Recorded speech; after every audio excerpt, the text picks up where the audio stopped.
Ang nakaraan.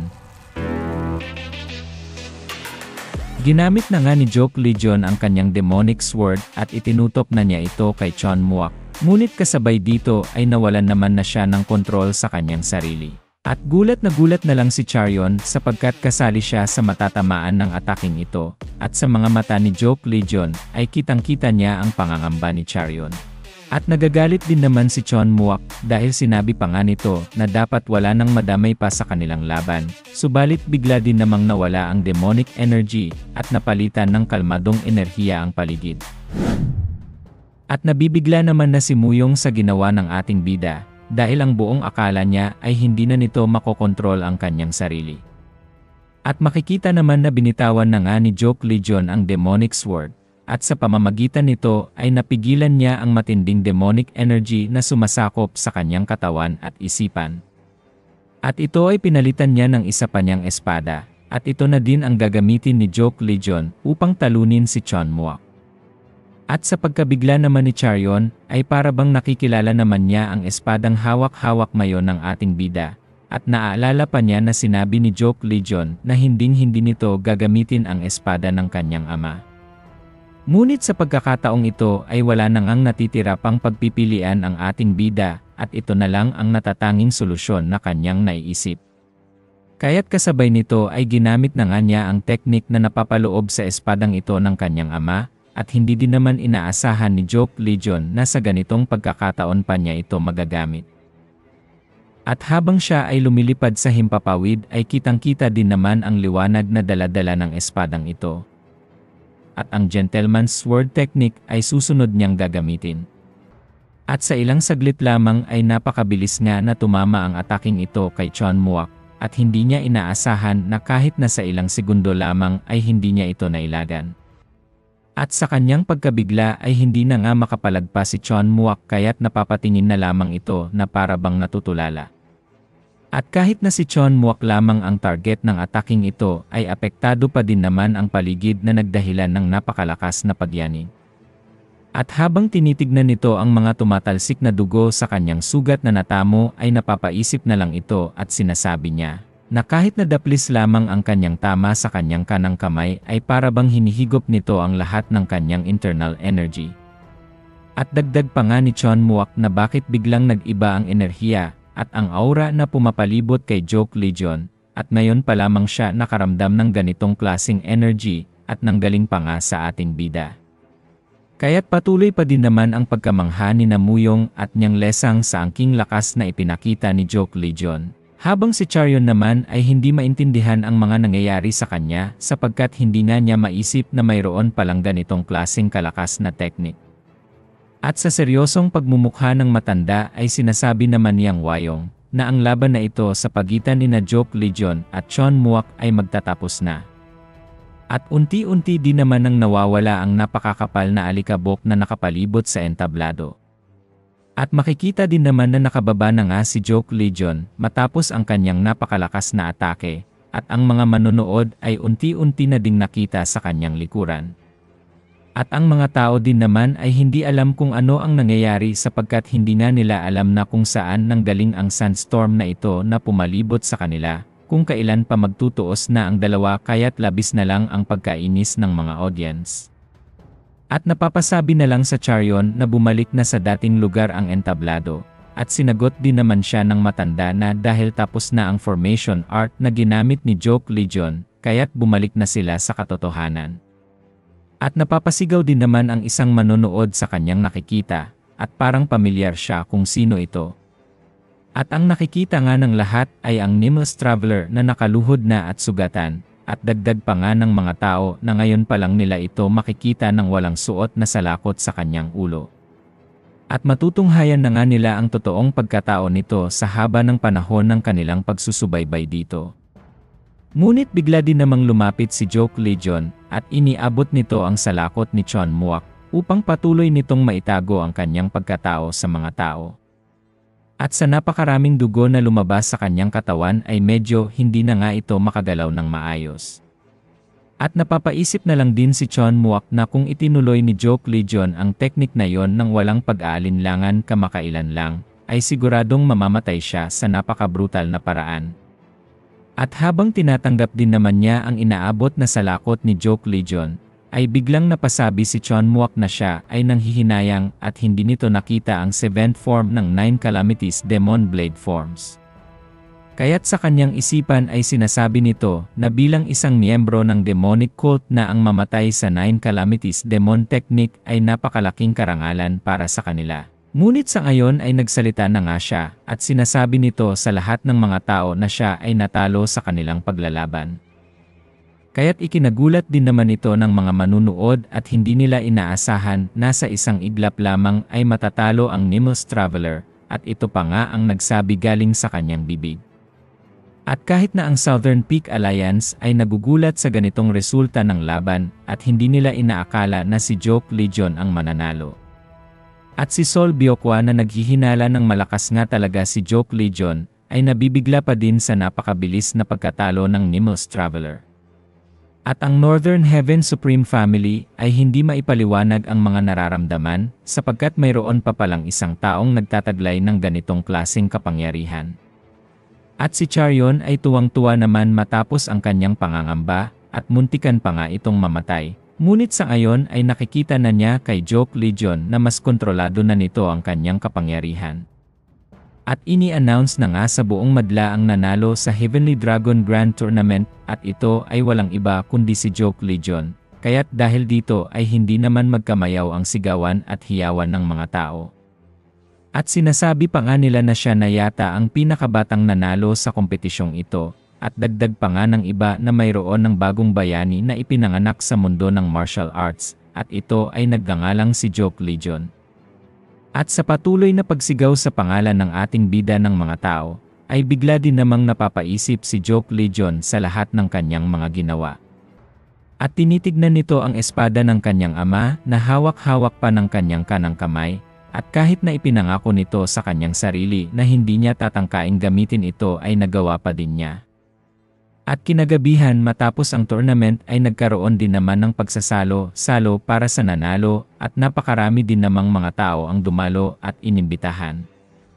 At sa ngayon ay kinikilig din naman ang mga kababaihan nang makita nila si Joke Legion at hindi sila makapaniwala na sa batang edad pa lang nito ay siya nga talaga ang mananalo sa tournament.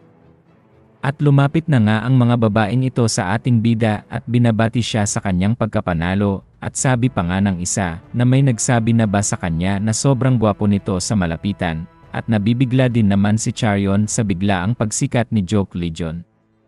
At nang mapangiti na nga ang ating bida sa mga babae ay sinabi pa nito na mag-ingat sila at siya ngayon ay punong-puno ng karisma na nag-uumapaw sa kanyang katawan. At ang mga babae ay ubod langit na lang ang kilig na nararamdaman, kaya't napakalakas na lang ng tili ng dalawa.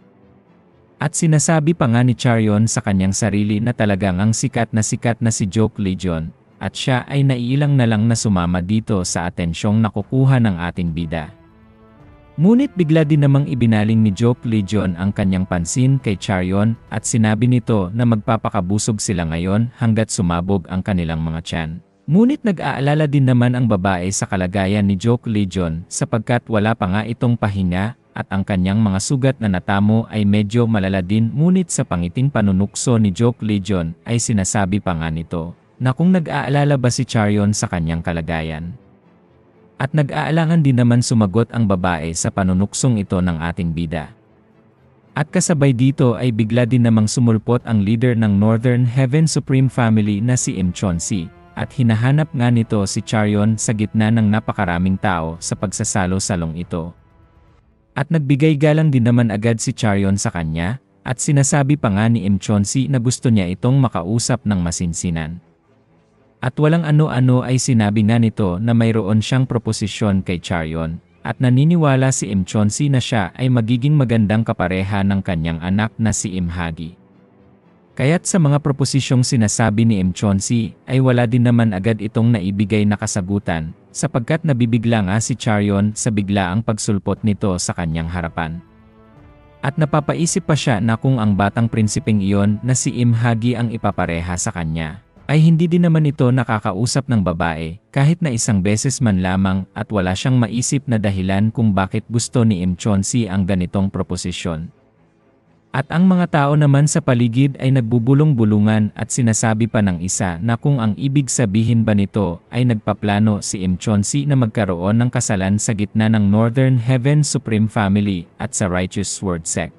At dagdag pa nga ng isa na baka hindi ngunit hindi din naman nila alam kung ano ang tumatakbo sa isipan ni Im Chonsi. At sa pagkatulalang ito ni Charyon ay hindi na nga siya makapagsalita. At patuloy pa din namang sinasabi ng Northern Heaven Supreme Family Leader na matagal na niyang inoobserbahan ang Righteous Sword Sect at habang patagal ng patagal ay mas lalo itong naniniwala na mas bagay nga si Charyon sa kanyang anak. Ngunit bigla din namang sumabat si Joke Legion sa pinag-uusapan ng dalawa kahit napapatingin na lang din naman ang babae dito. At sinabi pa nga ng ating bida na hindi na maaari ang sinasabi ni Im Chonsi sapagkat mayroon ng nagugustuhan si Charyon. Kaya't habang nakatingin ito ay labis-labis na lamang ang kanyang pagtataka sa sinasabing ito ni Joke Legion, at pati nga siya ay hindi alam kung sino ang kanyang nagugustuhan na tinutukoy nito. Ngunit sinagot din naman agad siya ni Joke Legion na ang nagugustuhan ni Charyon ay siya mismo, at wala nang iba kaya't hindi na ito maghahanap pa ng makakapareha niya. At dahil dito ay sinasabi din naman agad ng mga tao sa paligid na ang kapal naman ng mukha ni Joke Legion na sabihin ito sa harapan ng Northern Heaven Supreme Family Leader. At dagdag pa ng isa na baka ay nababaliw na nga ito at ayaw na ayaw niyang makitang nagagalit si Im Chonsi. At sa naiinis na pagmumukha nito ay bigla itong napasagot kay Joke Legion. At sinabi niya na inaasahan din naman nito ang tiwala niya sa kanyang sarili sapagkat si Joke Legion nga ang nanalo sa Heavenly Dragon Grand Tournament at ito din naman ang nakikita ni Im Chonsi kung bakit nagustuhan din siya ni Charyon. At kinakabahan din naman ang dalawang taong ito habang nakikinig sa pakikipagsagutan ni Joke Legion kay Im Chonsi. At dagdag pa nga ng ating bida na hindi man siya maikukumpara sa anak nito, na si Im Hagi ay isa lang naman ang maipagmamalaki niya kay Charyon sapagkat gusto din niya ito. At sa mga naririnig ng babae ay halos mamula na nga ang kanyang mukha sa nararamdaman nito ngayon. Ngunit sa pagkakataong ito ay binalaan din naman ni Joke Legion ang Northern Heaven Supreme Family Leader na wag na nitong gagambalain pa si Charyon sapagkat mayroon ng nagmamay-ari sa kanyang puso. Subalit hindi din naman nagugustuhan ni Im Chonsi ang tabas ng dila ni Joke Legion at kahit sa kanya ay bastos ang pananalita nito. At dagdag pa niya na kahit na nagtataglay ito ng malakas na martial arts, ay napakalakas naman ng apog nito na magsalita ng ganito sa kanya. Kaya't dahil dito ay nagalit din naman ang isang lalaki at pasigaw pa nitong sinabi na kakaiba na ang asta ni Joke Legion dahil nanalo lamang ito sa tournament. At ang kapal naman ng mukha niya na bastusin ang Northern Heaven Supreme Family Leader sa harap pa mismo ng napakaraming tao. Ngunit hindi din naman nagustuhan ni Joke Legion ang kababaan ng tingin sa kanila ng mga ito. Kaya't seryoso nga niyang sinabi na kung ang ibig sabihin ba nito ay ibigay na lang niya ang babaeng kanyang nagugustuhan sa Northern Heaven Supreme Family Leader dahil gusto nilang respetuhin ito at sundin na lang kung ano ang kanyang gusto. At dahil sa kanyang mga sinabing ito ay nag-alboroto na nga ang lalaki, at dagdag pa niya na mag-ingat-ingat si Joke Legion sa kanyang pananalita sa harapan ng mga nakakatanda dito. At sinabi din naman ng ating bida na ganito naman palagi ang inaasta ng mga matatanda, na kung mayroong isang tao na nakakuha ng kanilang atensyon at pumasa sa kanilang ekspektasyon dito ay puring-puri sila, ngunit kung mayroon man lang itong magawang kaunting hindi nila nagugustuhan ay sinasabi agad na napakawalang kwenta. At hindi man lang nila binigyan ng pansin ang nararamdaman ng mga kabataan na kanilang nasasaktan dahil sa mga padalos-dalos nilang desisyon na ito. At dagdag pa nga ni Joke Legion na kung hindi ba nila alam na ang ganitong klaseng pag-iisip ay walang kakwenta-kwenta, at ito lamang ay nakakasakal na mga pamantayan sapagkat ito ay lipas na sa panahon at hindi na naayon sa ngayon. At habang tinitignan naman ni Charyon ang ating bida ay nakaramdam din naman agad ito ng pangangamba, at kalimitan ang ginagawa ni Joke Legion ay hindi na lang nito pinapansin ang ganitong klaseng mga sentimento nang wala nang maging problema pa. Ngunit bakit sa ngayon ay parang galit na si Joke Legion at ito din naman ay hindi maintindihan ni Charyon. At sinagot din naman agad ng pagalit ng lalaki ang ating bida at sinasabi pa nito na mas maintindihan pa ni Joke Legion ang kanyang mga sinasabi pag tumanda na ito. At makikita din niya kung gaano ka-immature ang inaasta niya sa mga oras na ito.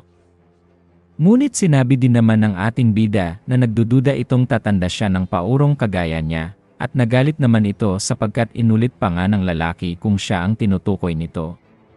At dagdag pa nga ni Joke Legion na ang pagtanda ay hindi ibig sabihin lamang na rerespetuhin agad sila ng mga nakababata nito. At kinakailangan din namang rumespeto din ito sa kanyang kapwa-tao kahit paanong edad. At sa nag-iinit na pagdidiskusyon nilang ito ay tumataas din naman na ang tensyon sa paligid at ramdam na nga ito ng madla ngunit bigla din namang may nagsalita sa di kalayuan. At mayroon pa ang dalawang tao na dumating sa lugar habang tinatawag ng isa ang pangalan ni Joke Legion at sinasabi niya na ganun pa din ito at hindi nagbabago. At pinansin din naman agad siya ng ating bida at makikita nga na ito ang ama ni Joke Legion at sa mukha niya ay medyo naiinis din naman ito sa kanilang nadatnang nangyayari ngayon at nasasangkot pa ang kanilang anak. Subalit nakatingin lang din naman si Joke Legion sa mga ito na para bang sinasabi niya na kaya na nitong akuin ang responsibilidad sa kanyang sitwasyon ngayon. At nang lumapit na nga si Joke rin sa mga ito ay bigla din namang sumabat ang galit na lalaki. At sinasabi niya na kung siya ba ang ama ni Joke Legion at kinakailangan niyang pangaralan ito at ayusin ang pagpapalaki sa kanyang anak ng hindi tumandang bastos.